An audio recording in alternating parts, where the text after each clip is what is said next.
కానీ మనోడు చేసేది ఏం లేదు, పరిపాలించేది ఏం లేదు అని చెప్పేసి తీసేసారు.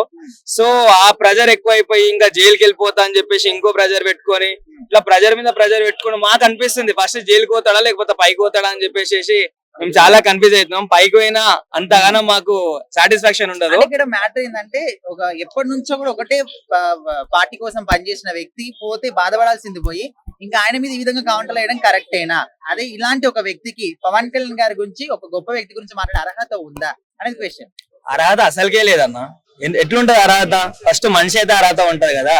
ఈ రౌడీ రాజకీయాలు ఇవన్నీ తీసుకొని వచ్చి మనుషులని అలా ఇలా చేయడంతో ఇప్పుడు విజయసాయి రెడ్డిని ఇప్పుడు పోతే ఎండికతో సమానం అదే ఎట్లా అంటే ఇన్ని రోజులు కష్టపడి పార్టీకి లైక్ ఒక కృషించి ఇంత చేసిన తర్వాత ఇప్పుడు పోతే ఎండికతో సమానం అంటే ఇట్లా అనడం అసలుకి ఒక ఎక్స్ఎమ్మెల్యేకైనా సరే ఒక మనిషికైనా సరే అట్లాంటి ఉండొద్దు.